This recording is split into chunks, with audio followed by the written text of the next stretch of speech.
Despite the heavy odds, the battle on Mount Uhud would have been an even greater victory than that at Badr for the Muslimin, but for the disobedience of a band of 50 archers whom the Prophet set to guard the pass against the enemy cavalry.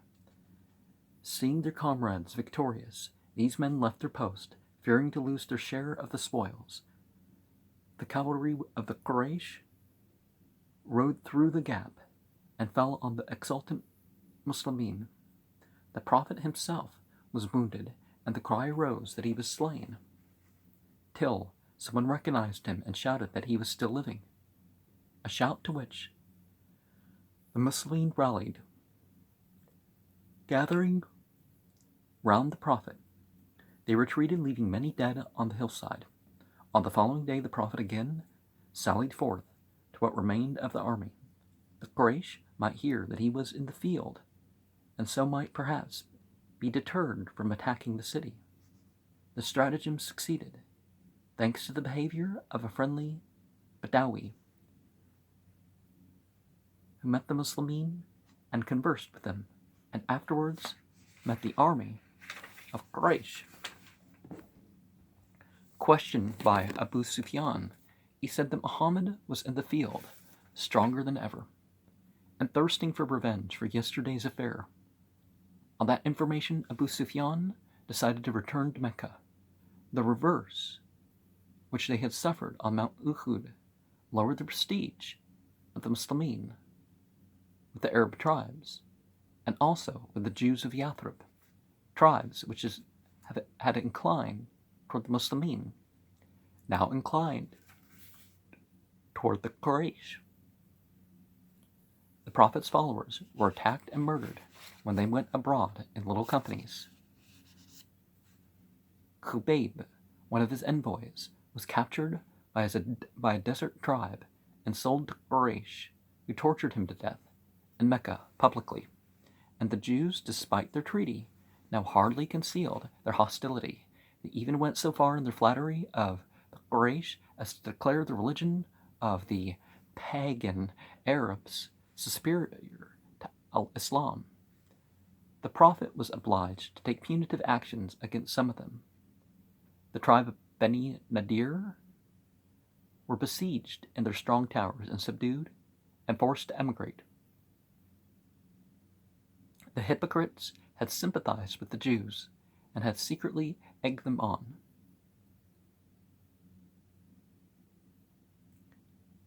Well, there was more than just, oh, we like you, we don't like you. There was real threats and real support of bad things going on that were material evils. In the 5th year of the Hijrah, the misassociators, well, a lot of them were idolaters, but it goes beyond that, made a great effort to destroy al-Islam. And the War of the Clans, or War of the Trench, as it is variously called, when the Quraysh, with all their clans, and the great desert tribe of Ghatafan, with all their clans, an army of 10,000 men, rode against Madinah, Yathrib. The Prophet, by the advice of Salman the Persian, it is said, caused a deep trench to be dug before the city, and himself led the work of digging it. The army of the clans was stopped by the trench, a novelty in Arab warfare. It seemed impassable for cavalry, which formed their strength. They camped inside of it, and daily showered their arrows on its defenders. When the Muslimin were awaiting the assault, news came that Beni Qurayza,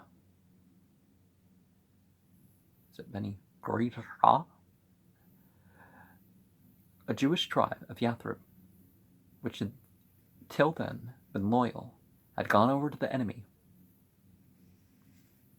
The case seemed desperate, but the delay caused by the trench had dampened the ardor of the clans, and one who was secretly a Muslim managed to sow distrust between the Quraysh and their Jewish allies.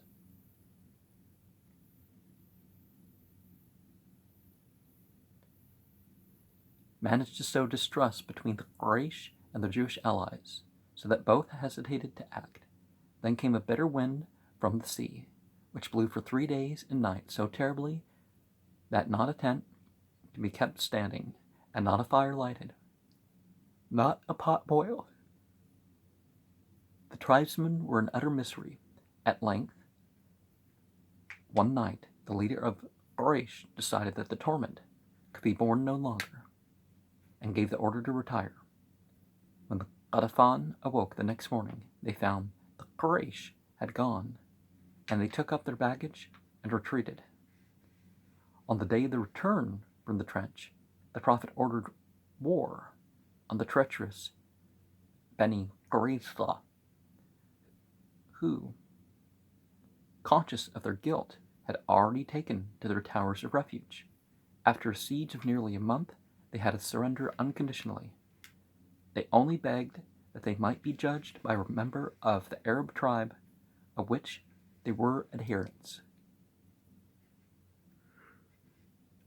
The Prophet granted their request, but the judge, upon whose favor they had counted, condemned their men to death and their women and children to slavery.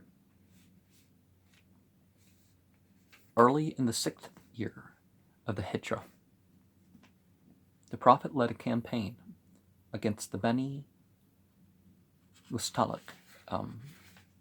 No, but I'm not sure about the rest. A tribe who were preparing to attack the Muslimin.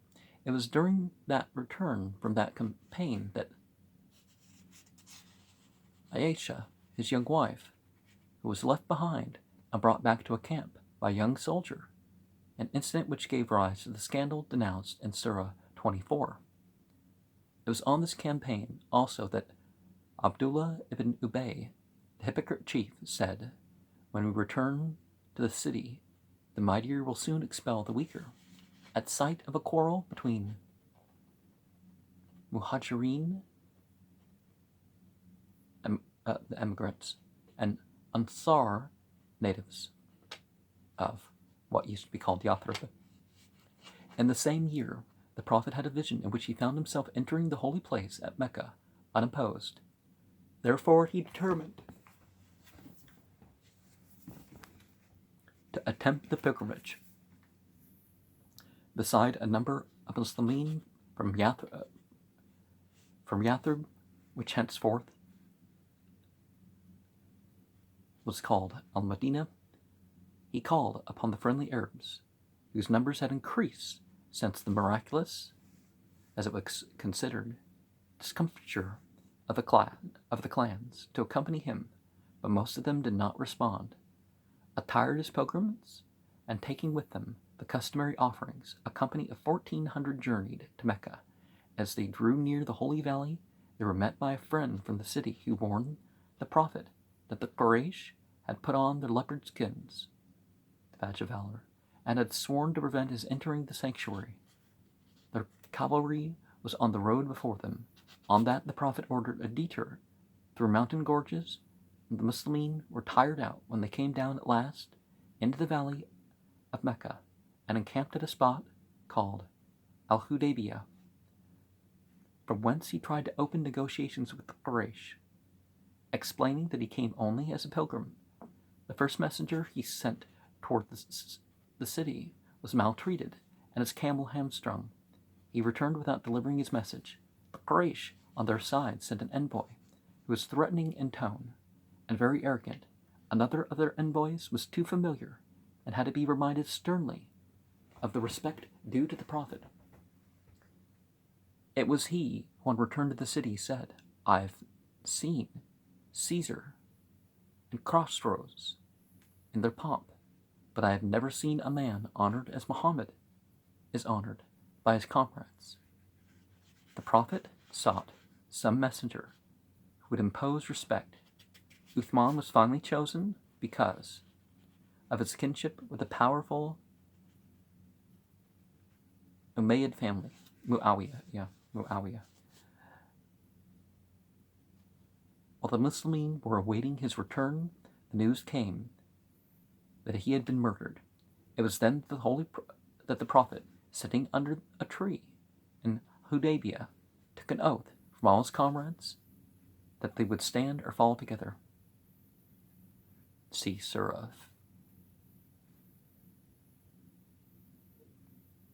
48, 10 and 18. After a while, however, it became known that Uthman had not been murdered. A troop which came out from the city to molest the Muslimin in their camp were captured before they could do any hurt, and brought before the Prophet, who forgave them, on their promise to renounce hostility. Then proper envoys came from the Quraysh. After some negotiation, the truce of al-Hudaybiyah was signed. For 10 years, there were to be no hostilities between the parties. The Prophet was to return to al-Madinah without visiting the Kaaba, but in the following year he might perform the pilgrimage with his comrades. The Quraysh promising to evacuate Mecca for 3 days to allow his doing so. Deserters from the Quraysh to the Muslimin during the period of the truce were to be returned. Not so deserters from the Muslims to Quraysh. Any tribe or clan who wished to share in the treaty as allies of the Prophet might do so, and any tribe or clan who wished to share in the treaty as allies of the Quraysh might do so. There was dismay among the Muslimin at these terms. They were asked one another, "Where's the victory that we were promised?" While they were acknowledged.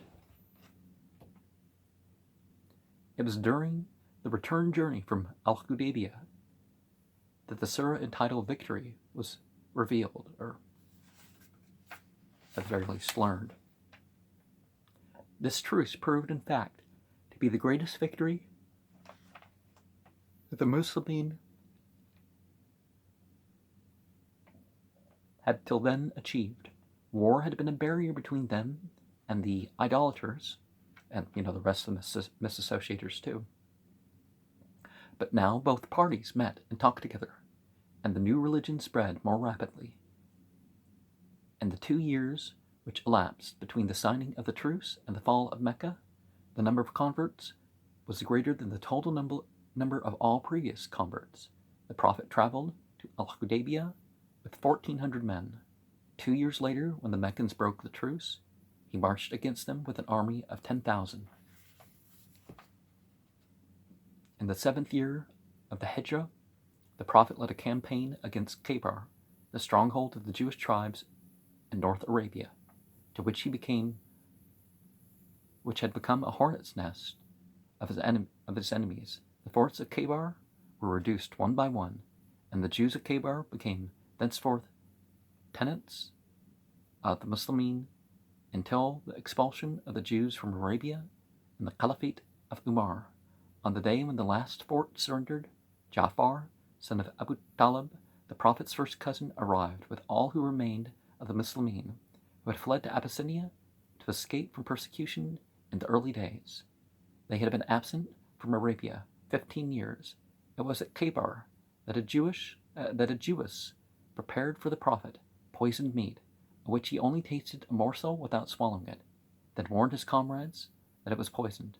One Muslim, who had already swallowed a mouthful, died immediately, and the Prophet himself, from the mere taste of it, derived the illness which eventually caused his death. The woman who cooked the meat was brought before him.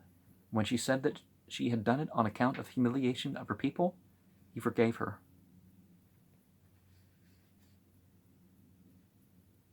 In the same year, the Prophet's vision was fulfilled.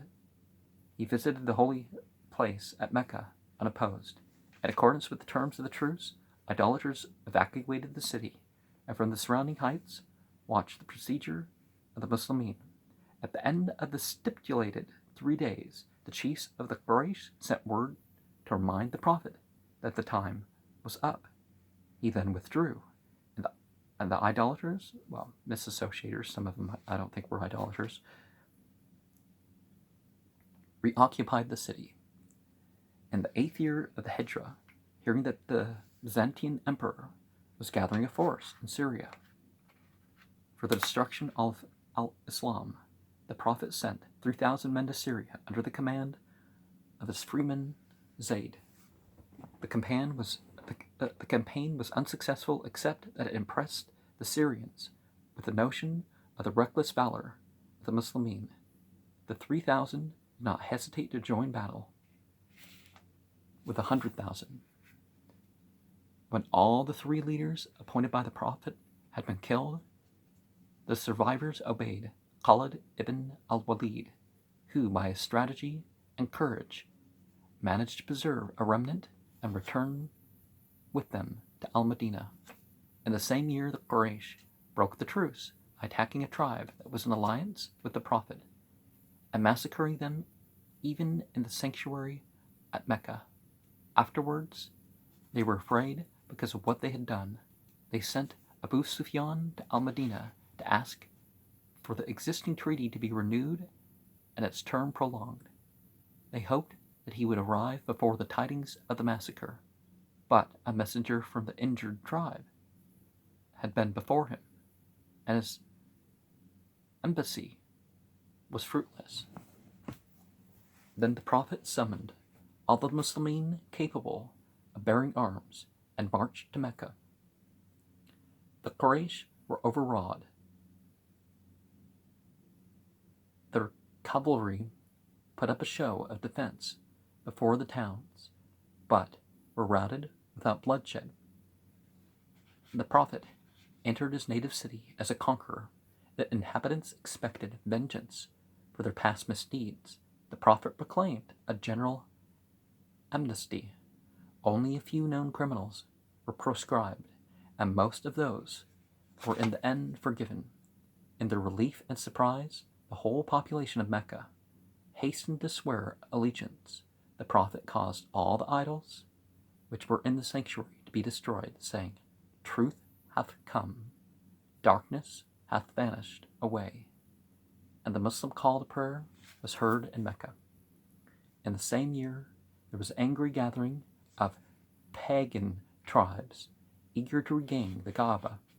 The Prophet led 12,000 men against them at Hunain in a deep ravine. His troops were ambushed by the enemy and almost put to flight. It was with difficulty that they were rallied to the Prophet and his bodyguard of faithful comrades, who alone stood firm. But the victory, when it came, was complete, and the booty enormous. The spoils of war. For many of the hostile tribes had brought out with them everything that they possessed. The tribe of Thaqif were among the enemy at Hunain. After that victory, their city of Ta'if was besieged by the Muslimin and finally reduced. Then the Prophet appointed a governor of Mecca and himself returned to al-Madinah, to the boundless joy of the Ansar, who had feared less. Now that he had regained his native city, he might forsake them and make Mecca the capital. In the 9th year of the Hijrah, hearing that an army was again being mustered in Syria, the Prophet called on all the Muslimin to support him in a great campaign. The far distance, the hot season, the fact that it was harvest time, and the prestige of the enemy caused many to excuse themselves and many more to stay behind without excuse. The defaulters are denounced in the Qur'an, but the campaign ended peacefully. The army advanced to Tabuk on the confines of Syria, and there learnt that the enemy had not yet gathered. Although Mecca had been conquered and its people were now Muslimin, the official order of the pilgrimage had been changed.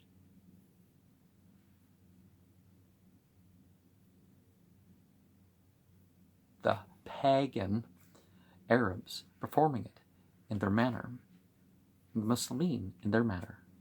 It was only after the pilgrims' caravan had left al-Madinah in the 9th year of the Hijrah, when al-Islam was dominant in North Arabia, and the Declaration of Immunity, as it is called, was revealed. The Prophet sent a copy of it by messenger to Abu Bakr, leader of the pilgrimage, with instruction that Ali was to read it to the multitudes at Mecca. well, the deal was Abu Bakr was sent with half of it, and then Muhammad learned the rest of it. And, well, it's up to a certain verse, I don't remember. And then Ali came running with the rest of it. It wasn't that Abu Bakr.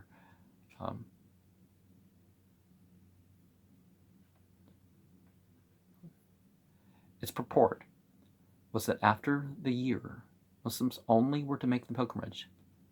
Exception be made for such of the idolaters as had a treaty with the Muslims and never broken their treaty, nor supported anyone against them.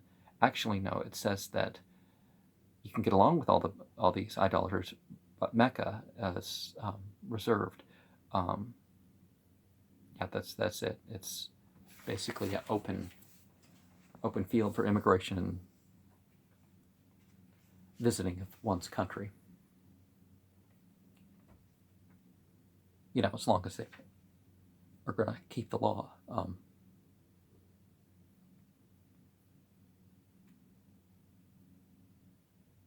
And had never broken their treaty or supported anyone against them. Such were to enjoy the privileges of their treaty for the term thereof. But when their treaty expired, they would be as other idolaters. Well, misassociators is brought then. That proclamation marks the end of idol worship in Arabia. The 9th year of the Hijrah is called the year of deputations because from all parts of Arabia, deputations came to Al-Madinah to swear allegiance to the Prophet and to hear the Qur'an. The Prophet had become, in fact, the Emperor of Arabia, but his way of life remained as simple as before.